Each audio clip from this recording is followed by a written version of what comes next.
नमस्कार दोस्तों, स्वागत है आपके अपने YouTube चैनल संस्कृत अड्डा पर। दोस्तों, आज के जो वीडियो इसमें हम करेंगे बाल विकास एवं शिक्षा शास्त्र से संबंधित महत्वपूर्ण प्रश्नों को, जो आपके आगे आने वाले एग्जाम के लिए महत्वपूर्ण होंगे।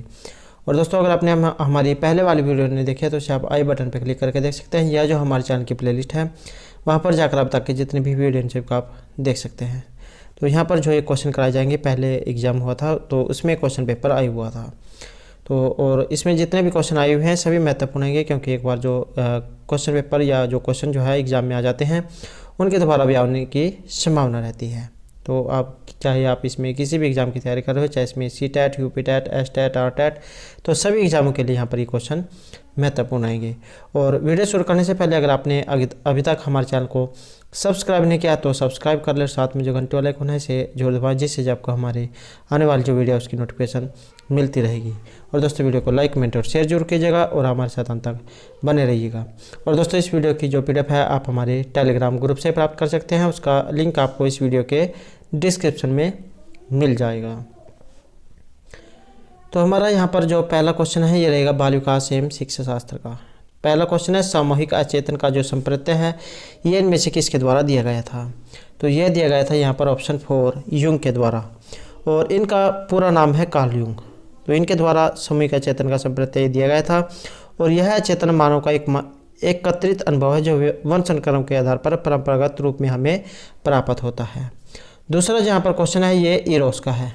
इरोस का जो शब्द है ये संबंधित है, तो इसका जो संबंध है ये माना गया यहाँ पर जीवन की मूल प्रवृत्ति से। नेक्स्ट है यहाँ पर अहम शब्द, अहम निर्देशित होता है। तो अहम का संबंध यहाँ पर किससे माना गया है? इसका संबंध है यहाँ पर वास्तविकता के सिद्धांत के साथ। और अहम जो है ये फ्रायड के द्वारा प्रतिपादित मनोविश्लेषणात्मक पद्धति का एक मुख्य भाग है। फ्रायड के अनुसार अहम का तात्पर्य चेतन बुद्धि से है। आपने ये ईगो जो है ये लिखा देखा होगा, EGO ईगो, तो इसका मतलब होता है अहम। तो इसका तात्पर्य जो है यहाँ पर यह चेतन बुद्धि से लिया गया है, और यह व्यक्ति का वांछा है जो वास्तविकता से संपर्क रखता है, और यह व्यक्तित्व का केंद्र होता है। तो मनोविश्लेषणात्मक जो पद्धति है ये यहाँ पर सिगमंड फ्रायड जो इनसे संबंधित है, तो ये आपने याद रखना है। नेक्स्ट क्वेश्चन यहाँ पर ये जो कोलिसिसिस्टोकाइनिन जो एक यहाँ पर हार्मोन है, तो जिसकी सुई यदि दे दी जाए तो इससे प्राणी में क्या होगा? तो इससे जो यहाँ पर रहेगा ऑप्शन 2 भूख और प्यास, ये दोनों में ही जो है इससे वृद्धि हो जाती है। तो ये आपने याद रखना है। यदि किसी व्यक्ति को इसका हार्मोन का इंजेक्शन लगाया जाए तो उसकी भूख और प्यास जो है दोनों बढ़ जाती है। नेक्स्ट क्वेश्चन यहाँ पर बुद्धि परीक्षण में एक 16 वर्षीय बच्चा 75 अंक प्राप्त करता है, तो उसकी जो मानसिक आयु है ये यहाँ पर कितनी होगी? तो इसमें हमारा जो आंसर है रहेगा ऑप्शन 1 12 वर्ष उसकी यहाँ पर मानी गई है। और बुद्धि लब्धि निकालने का जो फार्मूला है ये रहेगा मानसिक आयु बटे वास्तविक आयु गुणा 100। तो ये जो यहाँ पर बुद्धि लब्धि निकालने का फार्मूला रहेगा। एग्जाम में ये जो कई बार फार्मूला भी आया है, तो वो आपने याद रखना है, मानसिक आयु बटे वास्तविक आयु गुणा 100। नेक्स्ट क्वेश्चन यहाँ पर केंद्रीय तंत्र, ये जो केंद्रीय तंत्रिका तंत्र है इसमें क्या होते हैं? यहाँ पर हमारा सही आंसर रहेगा ऑप्शन 4 मस्तिष्क तथा मेरुदंड से। तो केंद्रीय तंत्रिका तंत्र में होते हैं मस्तिष्क और मेरुदंड, और इसमें मस्तिष्क जो है खोपड़ी के द्वारा सुरक्षित होता है और मेरुदंड ये हड्डियों के द्वारा। नेक्स्ट है मनोग्रसित बाध्यता विकृति ये क्या है? तो मनोग्रसित बाध्यता विकृति ये मानी गई यहाँ पर चिंता विकृति से, जिसमें व्यक्ति का स्वयं पर जो नियंत्रण है ये नहीं रहता है, और इसके अलावा इसके बारे में कई प्रकार के परिवर्तन होते रहते हैं। तो यहाँ पर ये चिंताग्रस्त विकृति जो है इसमें माना गया है। नेक्स्ट है यहाँ पर सृजनशीलता की पहचान है, तो किसने सृजनात्मक चिंतन परीक्षण का निर्माण किया है? तो ये जो यहाँ पर सृजनशीलता दी गई है इसकी पहचान है तो सृजनात्मक चिंतन परीक्षण का निर्माण तो ये किया गया है यहाँ पर टोरेंसन के द्वारा, और पूरा नाम रहेगा इनका एलिस पॉल टोरेंसन। तो इन्होंने जो सृजनशीलता की पहचान होती है सृजनात्मक चिंतन परीक्षण का निर्माण किया है, जिसके कुछ मापक है कि धारा प्रवाह, लचीलापन होना, वास्तविकता, विस्तारपूर्वक, अमूर्तता। तो ये जो है इसमें माने गए हैं। नेक्स्ट है यहाँ पर थॉर्नडाइक का। थॉर्नडाइक का सिद्धांत इनमें से कौन सी श्रेणी में आता है? तो थॉर्नडाइक का सिद्धांत, यहाँ पर हमारा आंसर रहेगा ऑप्शन 1, व्यवहार का जो सिद्धांत है इससे संबंधित है। और थॉर्नडाइक का सिद्धांत ये जो व्यवहारात्मक जो श्रेणी है इसमें आता है। इन्होंने पशु मनोविज्ञान के अध्ययन के अतिरिक्त मानसिक व्यवहार, प्रथम पठन क्षमता और अन्य कारकों के परीक्षण विधियों के आविष्कार में महत्वपूर्ण योगदान दिया है। तो थॉर्नडाइक का जो सिद्धांत है इसका संबंध यहाँ पर रहेगा ऑप्शन 1, व्यवहारात्मक सिद्धांत से।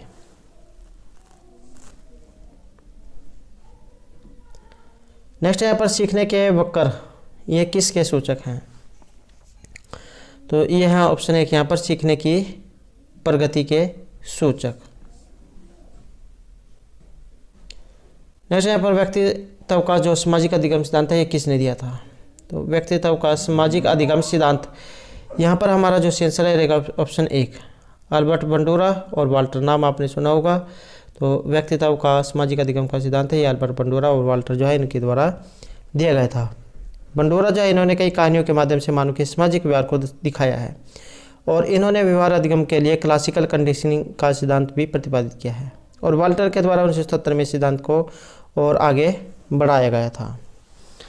और कुछ जो यहाँ पर अन्य सिद्धांत भी हैं या नियम आप कह सकते हैं, जैसे बीजकोश की निरंतरता का नियम, तो इसके प्रतिपादक है बीजमैन। और समानता का नियम, इसके प्रतिपादक रहेंगे सोरेनसन।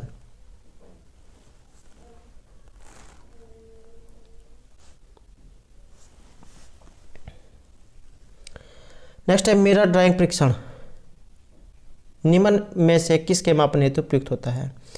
तो ये शीशा है मिरर ड्राइंग परीक्षण। तो इसका जो संबंध माना गया है ये रहेगा यहाँ पर ऑप्शन 3, अधिगम से। तो मूर्त जो अधिगम है इसमें मिरर ड्राइंग परीक्षण का उपयोग किया जाता है। यह परीक्षण एक ऐतिहासिक परीक्षण है जिसका उपयोग अध्ययन के अधिगम के लिए किया जाता है। और यह जो परीक्षण स्नूरी के द्वारा 1920 में, तो ये जो यहाँ पर 1920 में और एडम के द्वारा 1987 में प्रभाव में लाया गया था। इस परीक्षण में छात्रों को दाएं एवं बाएं हाथ के उपयोग का प्रभाव तुलनात्मक अध्ययन इसमें किया जाता है। तो दाएं बाएं हाथ के उपयोग का प्रभाव का जो तुलनात्मक अध्ययन है इसमें ये किया जाता है। तो मिरर ड्राइंग परीक्षण का संबंध है यहाँ पर ये अधिगम से जो है रहेगा। नेक्स्ट है यहाँ पर केंद्रीय प्रवृत्ति का एक माप इनमें से कौन सा है? तो केंद्रीय प्रवृत्ति का माप का संबंध रहेगा यहाँ पर माध्यमिक से। तो मध्य और माध्यमिक ये केंद्रीय प्रवृत्ति के एक माप हैं। नेक्स्ट है निम्न में से कौन सा एक शेष से भिन्न है? तो इनसे एक अलग है, ये माना गया है यहाँ पर ऑप्शन 3 को, क्लाउड पिक्चर टेस्ट, ये अलग है।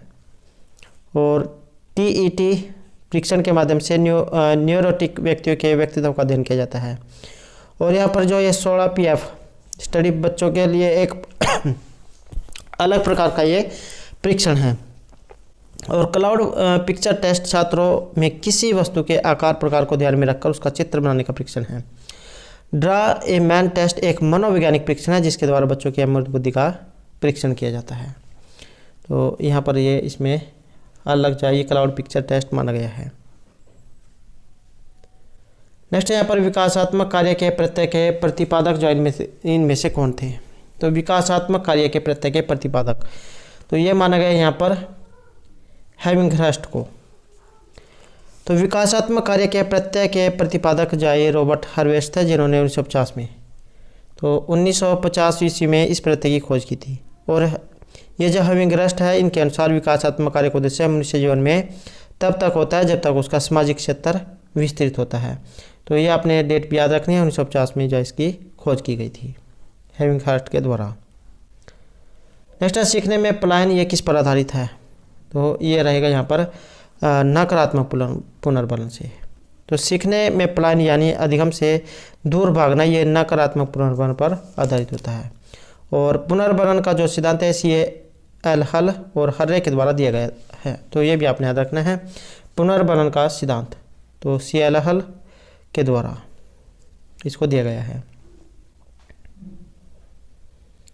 नेक्स्ट रहेगा यहाँ पर अधिगम के प्राथमिक नियमों में से एक है। तो प्राथमिक नियम माना गया यहाँ पर अभिवृत्ति का नियम। और थॉर्नडाइक के प्रभाव के नियम के अनुसार जीवन में जिस कार्य को करने पर व्यक्ति पर अच्छा प्रभाव पड़ता है तो वह सीखने का प्रयास करता है, और जिन कार्यों को करने पर व्यक्ति को बुरा लगता है तो वह उन कार्यों को छोड़ देता है। तो अभिवृत्ति का जो नियम यहाँ पर ये इसमें माना गया है। कुछ महत्वपूर्ण नियम है जैसे बीजकोश के नियंत्रण का नियम, अर्जित गुणों के संक्रमण का नियम, समानता का नियम, विभिन्नता का नियम, प्रत्यागमन का नियम, मेंडल का नियम जिसने मटर का जो पौधा उसके ऊपर ये प्रयोग किया था। और जैसे एग्जाम में ये परिभाषा कई बार आ जाती है, तो परिभाषा आपने याद रखनी है। जैसे यहाँ पर है व्यंझा, वंशनक्रम व्यक्ति की जन्मजात विशेषताओं का पूर्ण योग है। और जेम्स ट्रेवर, माता पिता की शारीरिक एवं मानसिक विशेषताओं का संतानों में हस्तांतरण होना वंशनक्रम है।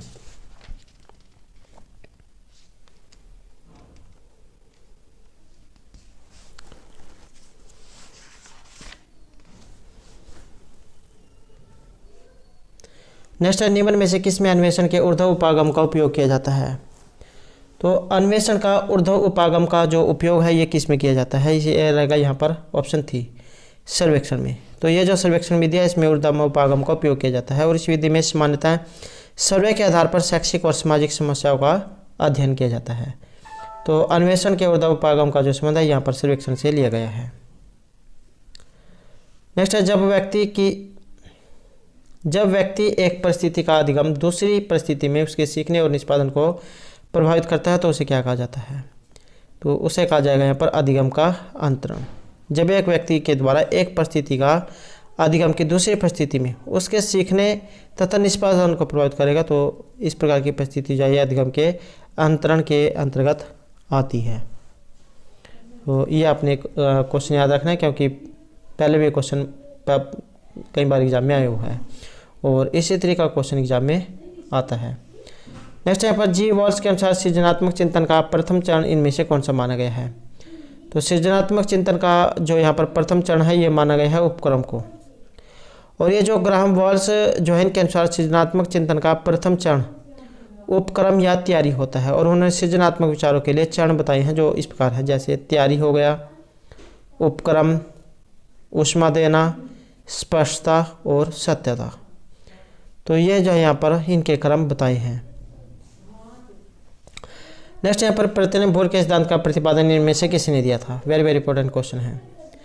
तो प्रत्यय व भूल के सिद्धांत का प्रतिपादन तो ये था यहाँ पर थॉर्नडाइक के द्वारा।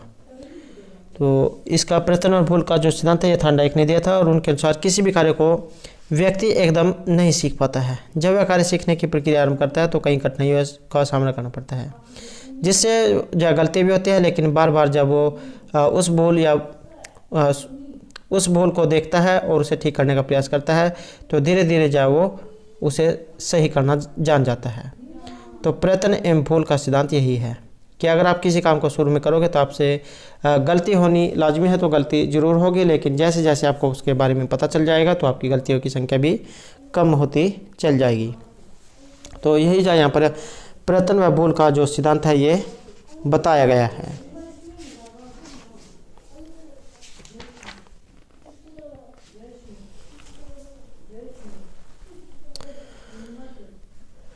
नेक्स्ट है यहाँ पर व्यक्तित्व के अंतर्गत उन मनोशारीरिक गुणों का गतिशील संगठन है जो पर्यावरण में उसके पूर्ण संयोजन को निर्धारित करता है।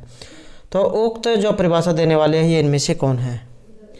तो ये माने गए हैं यहाँ पर G.W. ऑलपोर्ट। नेक्स्ट क्वेश्चन है यहाँ पर इनमें से कौन सीखने के गैस्टोलर सिद्धांत से संबंधित है? तो सीखने के गैस्टोलर जो सिद्धांत है इससे संबंधित इनमें से किनका है? तो इसका संबंध माना गया यहाँ पर कोहलर से। और वर्दिमर कोफरकोला ये मनोवैज्ञानिक आपने नाम इनका सुना होगा। तो कोहलर का जो है सूझ के द्वारा सीखने का सिद्धांत ये गैस्ट्रोलवादियों की देन है, और उनके अनुसार व्यक्ति अपनी संपूर्ण परिस्थिति को अपनी मानसिक स्थिति से भली भांति समझ या सीख लेता है। तो कोहलर ने जो इसका प्रयोग एक चिंपैंजी पर किया था, जिसमें जो एक बंद कमरे जो उनको बंद कर देते हैं और जो केल टांग देते हैं और उसके सामने एक बॉक्स जा रख देते हैं, 2 बॉक्स, और जब ऊंचाई पर केवल है तो पहले उन्हें प्राप्त नहीं कर सकता। जैसे जैसे वो बॉक्स रखता है और उसके ऊपर चढ़कर उनको केले प्राप्त कर लेता है। तो इस प्रकार का जो सिद्धांत ये जो है इनके द्वारा किया गया है। नेक्स्ट क्वेश्चन यहाँ पर भाषा वह घटक है जो ध्वनि की गति के अनुक्रम संचालन में उसकी रचना से संबंधित नियम की चर्चा करता है। तो उसे क्या कहा जाता है? तो उसे कहा जाएगा यहाँ पर स्वर विज्ञान। तो भाषा का वह घटक जो ध्वनि की गति के अनुक्रम संचालन में उसकी रचना से संबंधित नियम की चर्चा करता है, तो उसे स्वर विज्ञान यहाँ पर कहा जाता है। नेक्स्ट है यहाँ पर वुडवर्थ के अनुसार जो स्मृति का आयाम यहाँ पर एक नहीं है। तो वुडवर्थ के अनुसार स्मृति का एक आयाम इनमें से कौन सा नहीं है? ये जो तर्क करना यहाँ पर दिया गया है स्मृति का आयाम इनमें से नहीं है। वुडवर्थ ने जो कल्पना और स्मृति को अनुभव का संबंध माना है। नेक्स्ट है यहाँ पर टैट TET या इनमें से किसके द्वारा बनाया गया था? तो ये बनाया गया था मरे के द्वारा, और जिसका निर्माण मरे और मॉर्गन के द्वारा जो किया गया था, ये किया गया था 1935 में। नेक्स्ट है लक्ष्य निर्देशित व्यवहार में बाधा आना क्या कहलाता है? तो लक्ष्य निर्देशित व्यवहार में बाधा का आना यह कहलाता है यहाँ पर कुंठा। जब किसी व्यक्ति को लक्ष्य निर्धारित व्यवहार में बाधा उत्पन्न होती है तब वह प्रक्रिया कुंठा कहलाती है। तो कोई आपने कार्य सोच रखा है और आप उस तक नहीं पहुंच पा रहे हैं, आपके सामने बहुत सारी कठिनाइयाँ आ रही हैं, तो आपके अंदर जाए इस प्रकार की भावना ये आ जाती है, कुंठा। अगला क्वेश्चन यहाँ पर आँख के रंग का कौन सा कारक प्रभावित करता है? तो आँख का जो रंग है इसको प्रभावित करेगा यहाँ पर आनुवांशिकता। आनुवांशिकता के कारण ही व्यक्तियों में कुछ चीज़ें पीढ़ी दर पीढ़ी चलती रहती हैं, जिसे कोई व्यक्ति लंबा हो जाता है, कोई छोटा रह जाता है, कोई काला और कोई मोटा, किसी का रंग काला, किसी का भूरा। तो ये सभी जो है यहाँ पर जो वंशक्रम जो है आनुवांशिकता वंशक्रम की ये देन है। तो कुछ जो चीज़ें हैं व्यक्ति को अपने वंश से प्राप्त होती हैं।